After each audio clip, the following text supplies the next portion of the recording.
Well, I thought the ref recap we did was pretty good. It's nice to kind of have you pick my brain on just random questions that you might have had over the years or recently. So I just think it's quality for both sides, you know. Yeah, and I think there are a lot of good just golden nuggets of value points within, especially with the one-on-one of you grilling me on my mechanics. I thought that was really good, and I think a lot of people can get value from that too. A little signals practice Mm-hmm. at the end. Yeah, and a lot of your questions, are the same questions that a lot of people in the audience have too. So, by me answering your question, I might have answered the same question for seven other referees or whatever. Um, Right. so yeah, it's all about putting out that information for all of us to benefit from. So I know you had a couple plays or situations that we had spoken of beforehand. What stands out this week? Well, right now, obviously I didn't have any games last weekend, but I do have some coming up on Saturday and Sunday. Um, and I believe it's going to be some 7th, 8th grade, and then JV and varsity games as well. And I do have 6 one day, and then I think 4 the next. And obviously, for me, I can kind of take that amount of games. That's not a whole lot, but one question I have for you, since I'm sure you've done this a lot, reffing AAU tournaments in the summer, and now preseason with high school stuff going on, how do you stay motivated or stay in the zone when you're on your 6th game in a row and you kind of get in a lull or you get zoned out? Just how do you stay in the zone and motivated to continue working on your craft? Excuse me, my voice cracks still. And just like how to stay motivated through it all. Just generally speaking, I'm a really motivated person, you know, with regards to many aspects of my life. So I don't need to dig deep for motivation. However, in this case, after working 5 games on a Sunday, it's 8 o'clock at night. You're ready to go home. I can understand that. We've all been there. It's just a matter of perspective, man. Like we should be blessed that you're out on the court, you're making money, you're running around, getting paid to be on a basketball court, and you're trying to improve your craft. So it's constantly being in perspective mode. There's two ways to think. You could think backwards or you can think forward. You can dwell on the fact that, you've been out of your house 6 hours, you're tired, the game is trash, but I don't complain. So anytime you find yourself complaining, and that's a form of complaining, you put yourself in the position to go work that day. You're the one who decided that you're going to take 6 games. So Right. to complain, I mean, this is just all a mental game. So just go in perspective mode all the time. Just be grateful to be alive, to be on the basketball court. You see where I'm going? That's always my perspective. That's always where I take it, That's awesome. you know? But it can be difficult. It can be difficult. It could get boring. It could get annoying. I get it. I get it. But at the end of the day, you signed up to take those games. You're earning money. It's a great side hustle. You're gaining experience. So these are the things I think about to keep me fueled through those games that lag. Mm-hmm. Awesome. Yeah, that's helpful. I know I have a lot of games this weekend, and for me, once I hit that 5, 6 games in a row, my legs start feeling it. I start getting hungry. I start thinking, okay, what else could I be doing? But really, um, that perspective switch, I think that's a game changer for a lot of people. Let me Um, ask you this. Do you take food with you to these games when you go do 6? I do. I'm trying to stay a little bit away from, just being sanitary with the pandemic going on. But yeah. Because like if I'm working 6 games, I'm taking 3 meals at least. I'm taking like Greek yogurt and almonds. I'll take a peanut butter and jelly. I'll take a protein bar. I'll take a piece of fruit. And I'm eating like every 2 games because I get really hungry when I'm working all day. That's one way to keep me fueled is I actually have to put nutrition in my body. There's guys that can go work 13 games and they don't eat anything. I don't understand that. A lot of them don't even drink water throughout the games. They'll just they'll have 1 or 2 bottles. I have a 32-ounce bottle I take with me. I'm filling that up 2 to 3 times.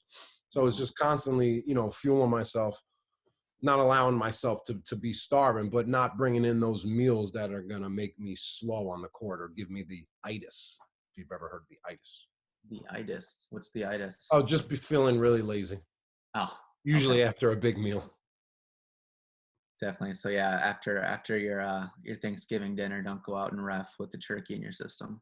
Correct. That would be the prime example of getting the itis after Thanksgiving.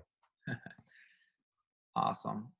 Okay. Well, yeah, that helps, in terms of staying in the zone when you have 5, 6, 7, 8 games in a row, especially on the weekends. One thing I wanted to ask, and I know you've put out some content on this already, but do you have a specific ritual that you go through in terms of pregame in games that aren't, official high school or collegiate games, in terms of like you're doing ref tournaments, youth tournaments with maybe a good friend of yours that you've had for a while, and you built that report of reffing with him or her in the past. Is there anything that you go through pregame wise in those situations? Pre-gaming for a rec game is not really part of the culture. You're not going to find it too much. However, don't let me hold you back. If you're with a friend and you guys are, or you're hungry and you want to talk about plays, then you can absolutely have a modified pregame, right? You're not going to have a full-blown pregame that you would during a school game where you have to be a little bit more official and go through the ins and outs and, cross every T and dot every I. It would be a little bit more generic if you're talking rec ball, but you can absolutely have a little pregame with a friend. I mean, we're not going to pregame for a CYO game. It's just not that realistic. However, back to what I was saying, if you're with a friend or somebody you feel comfortable with, then definitely talk about plays and talk about recent situations you had or recent difficult plays that you had. Yeah, definitely. I mean, I'm reffing with my roommate this Saturday and Sunday, so pregame it up. Right. But when when you're reffing, you're not necessarily gonna pregame before that one game. It's the constant dialogue throughout the whole day. Yeah. So you're pregaming, you're postgaming, halftime, timeouts. So it's nonstop dialogue throughout the game. So you can call it a pregame. I would just have that constant dialogue throughout the game, pre and post. Awesome. Yeah, in terms of like when we do get school games, just to go back, hold that point. But if you're working with your friend, that's a really good opportunity. I know you've heard me say it, but get together at every single timeout. Every single timeout, you guys are going to half court and you're talking about the recent catalog of plays that you just had. This way we can break down what we just saw and kind of process it and then apply it moving forward. And then we're talking about the next plays. You don't want to let too many add up because then you'll forget them. So that's why I say just get together as much as you can, especially in these rec games where you don't have to go stand at your normal timeout position and it's a little bit less official. You can increase the amount you communicate during those times. Yeah, that's big. And something I did 2 weekends ago, I was reffing with a new individual and he came back with a point that I didn't know about in terms of a rule. I think it was that offensive 3 seconds violation when the ball wasn't in the front court yet. Right at the next timeout, I went right to my phone and put that in my notes section just as something I wanted to remind myself moving forward. So that's another thing that you can do. If you don't have the opportunity to, sit down every timeout, even at halftime, just put these things, a notepad or even in your notes on your phone, just the things that you can remember moving forward for next time if you don't have that opportunity to have, a film session for that specific game. That's a good idea. So take me through your note-taking process. How do you jot it, and then when do you look back at it? Yeah. So in this case, he made a call, and the coach went up to him, and I was kind of, with him as his other supporter in the communication process. And I tried to have a few things in my mind in terms of a list. And I had that list, and right at the next time out, I went back to my phone. It wasn't an official, school game, so you can have your phone out a little bit. But just went right to my notes section of my game, of my phone, and put in, offensive 3 second call. Doesn't start until player makes it to the front court. And then I just had a few other, items that happened throughout the game. One of them was I found myself being a little stagnant when I was in the lead position, and I didn't have the best angle at times. So that's something that I consciously was made aware of by myself. And in order to change things for me, I really need to write things down so I can remember them. So I would just put that in my notes section. Remember to move around to get best angle in lead position. So just little things like that, just so I'm allowing myself to improve at every opportunity that I have. That's good. You created a nice little resource for yourself, and then you could go back and rehash it and build upon it. So good Um, stuff. What else you got?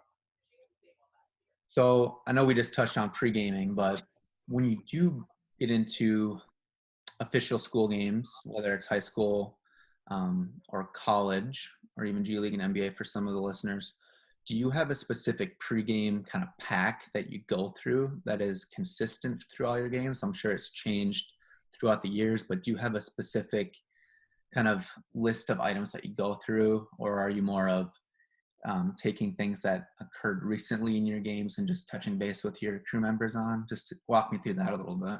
Yeah, pregame for me is all about building rapport with the partners that I'm working with. So not speaking about basketball to start off, talking about family, talking about work, and really establishing that rapport before we enter, the officiating space.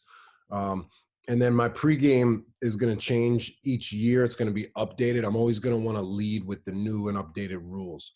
So depending on which level you're working, your pregame, and I'll send you my pregame card, and I want you to add on top of it. I want you to add like a lot of the notable new rules and points of emphasis for NFHS, right? So once you list all of the notable rules that you've updated, then I break down my pregame card into 3 sections. I have a communication and management section with bullets. And, I'll hold my phone up in my pregame and kind of run through the list. It's going to vary depending on which partners I'm working with. You always got to have a feel for the room. Some partners, it's going to be a more extensive pregame, others a little bit lighter. So you kind of got to feel the room out. But I'll kind of just run through each bullet points, and they'll stop me at any time, and they can ask questions. But it's basically, I put together a lot of content inside the pregame card, and I'll just run off the bullet points as reminders. So for communication management, just the culture, I want to establish a culture of respect. Let's be extremely approachable and courteous, but blend it with firmness. Hold the coaches accountable for their actions, reactions, and overreactions. The best time to approach a coach is following a timeout after they've had a second to coach their team and breathe. Let's be proactive, stay one step ahead of the game. So I'll go through a bunch of, things like that through communication. And then we'll get to play calling, and I'll just talk about some play calling guidelines. Only blow the whistle if you're 100%, no guessing. Let's trust each other. Points of emphasis, freedom of movement, enforcing hand checking, body bumping, chucking of the cutters, post play. So I'll talk about some play calling guidelines and beliefs, and then I'll go down to shot clock awareness, and talk about some bullets from shot clock. Having your markers on the court, your reminders to always be locked in and engaged, and looking at the clocks, because remember, the clocks is really just, it's muscle memory. It's having the ability to just shift your eyes from gameplay up until the clock. So that's pretty much my pregame. That's good stuff. Especially if you have like a list like that of points that you want to make sure you're hitting on every single game. I think that'll make a big difference, not only for yourself, but for your crew members that you're working with too. Yeah. So I'll send you this for sure. And then, like I said, just add the notable new rules for 2021. Okay. One question I have in terms of the pregame and kind of who takes the lead when you have a crew of, maybe you're a crew of 2 or you have a crew of 3. I don't know how it works in your area, but in Minnesota, Minneapolis, our association, we're assigned a lead official and then the two umpires. And the lead official is kind of responsible for the days prior to the game to, make sure their fellow crew members are in the know of the game coming up. So what I like to do is I just send them a text, a few emails, just making sure that they're going to be at the game, since that's a big deal here in Minnesota. Just making sure that we're looking good as an association, and all going to be at the game. That's a big thing. But one thing I like to do is just like you said, touch base on how they are personally before we even get into the basketball side of things. So that's something I'm going to take with me, especially for this season, since a lot of stuff is in the air right now. So that's just a good reminder what you said about getting to know them a little bit better and building rapport, especially pregame. Yeah. One thing I had a question on, and I think a lot of viewers and followers can get some value from here, but how did you go, if you can take yourself back, how did you go about transitioning and moving forward from just being a two-man official, just reffing youth and maybe some lower level under varsity games, to becoming a solid three-man official in terms of rotations, positioning? Was there any resources that you found useful other than just getting out there and doing it? Yeah. So you want to master being a great two-person official first and really understand the two-person mechanics. You're not going to go from from the class right to three-person for the most part. Most people aren't. You got to learn, you got to step at a time, first grade before second grade. So just understanding two-person. And then the great resource for me was going and doing three-person games as I was learning the three-person system for free. So my buddies were working a men's league game. I would go be the third, and I would just go work. They would have three games, but I would go work one. I'm not going to work three for free, maybe, but so I would work one, and just to have those repetitions. And they were more senior, three-person, experience at the time, so they were able to kind of coach and guide me through. So that was a good resource, doing games for free with more experience, people that can kind of coach and guide you through while you're on the court. But one thing I when I transitioned from two to three, obviously you want to be doing three-person games. That means you're working at it, either higher level, college, pro. But I never wanted my two-person mechanics to hurt my three-person mechanics. I would rather have my three-person mechanics hurt my two-person mechanics, right? Because three-person is a higher level game. Not to say that we're going to go mess up once we go from three to two. But so my point is, as I was learning three-person and I got more comfortable with three-person, when I flipped back to two-person, I made sure to maintain those three-person principles and not lose sight of what I would do on a Tuesday night in a three-person game, not calling through the paint because I know my C is going to see that. But when I'm in a two-person, still just trusting the trail and just saying, all right, I'm not going to call through the paint just because I'm in a two-person and I have to do a little bit more reaching. I can't let it change me as an official, where I start guessing and doing a little bit more in a two-person, even though it's required to do a little bit more, right? We have a little bit more responsibility, but I don't want to lose some of my three-person fundamentals by doing two-person games.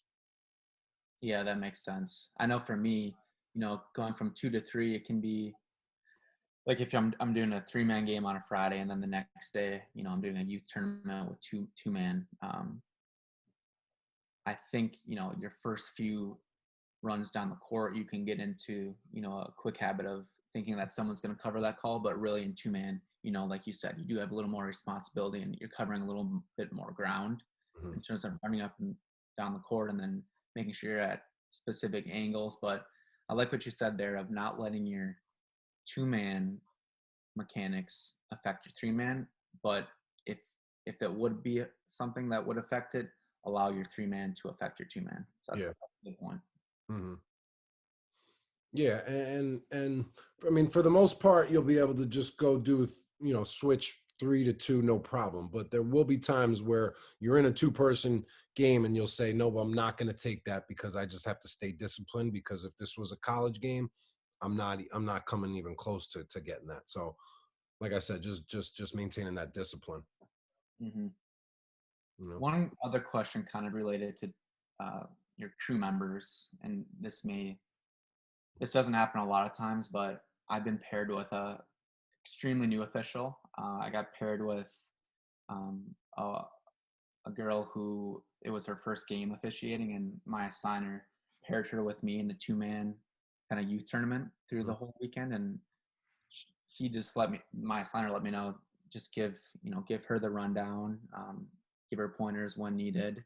And just she's really wanted to make a leap into the reffing industry. Mm-hmm. So that was a really great experience for me last winter. But my question for you, if you've had anything like that, I tried to allow her to make her own calls, especially being new into it. I think the best teacher for officiating is just getting out and doing it, like you said you did for start out in the 3-man world. But what happens for you when you get paired with an official, and this doesn't happen too often, but you notice that they're missing some calls that you can clearly see from your position in 2-man, but you don't want to overstep them, and make calls that are in their primary coverage area? It's really important that when you're working with a younger official that you do things the right way and you lead by example, because you don't want to have them learning wrong information by you just being lazy, right? So I'm always conscious of that when I'm working with somebody new. I want to do things by the book the right way. You got to let them live and die, but you also have to, just to take a step back, you got to kind of get a feel if they want to learn.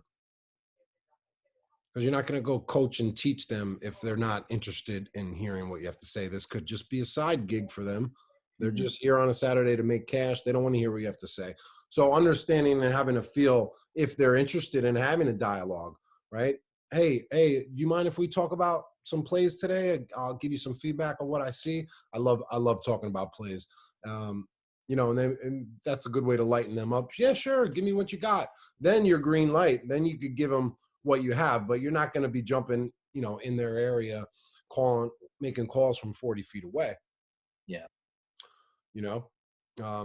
Training wheels, you gotta let them learn through losses. But if they give you the green light, then, get together at each time out, teach them, talk about the recent plays, what they could have did a little bit differently. And how you communicate that is gonna really determine how interested they are in hearing you, pretty much. Definitely. Did you have any games this past weekend? Any plays? No, I did not. I wasn't available this weekend, but I just got a men's league game tonight, my first men's league game since the pandemic hit. So Nice. I'm interested. I'm looking forward to that. That 3-man? No. We don't do any 3-person unless it's high school or college game. I noticed some states they'll do 3-person for AAU. Yeah, I know at my college, our intramural league, we had 3-man, which, intramural league, you hardly even really need officials. Yeah. Pay 3 refs, go for it. We'll take it. Has your associations, in terms of your collegiate or your high school associations that you're with, had they sent you any information of any protocols that they're going through right now or any updates? Because my high school league and my association sent out a bunch of information this past week. So I'm just curious if that's a nationwide thing for you. No, it's state by state. New York State just got approved to start low risk sports. So like bowling, gymnastics, I think swimming, not basketball because that's high risk. So we're kind of waiting to hear about high risk sports. We should know in the next couple weeks how it's going to look. But as of now, there's no season right now. Got it. A tentative start for January. That's what we're hoping for. Okay. We'll just see, how this next couple weeks play out day by day, right? Mm-hmm. Yeah, that's all you can do, really. That's why if there's rec games available now, just take as many as you can, you know? So back to your original question, how do you, keep perspective when you work in 6 games? Guess what? The season might be canceled next week, and then you'll be back to lockdown, and you'll be wishing that you were back on the court for 6 games. So just put yourself in those positions. Yeah, that's a good point too. 100%. So anything else I can answer for you? No, those were kind of the points I had. I know it's tough to find things. We don't have, games in place to talk about, but I think some of, these points were good, and I think people will find some value from them. Yeah, I went back and I was listening to like your first 5 podcasts, or first few at least, and I was listening to them, you and Mr. Pink, of some of the topics you talked about, and that kind of inspired me to take a few notes for this week, even when I didn't have games. So that's kind of where I took some info from. Thank you for listening to the Crown Refs Podcast. Serve the game.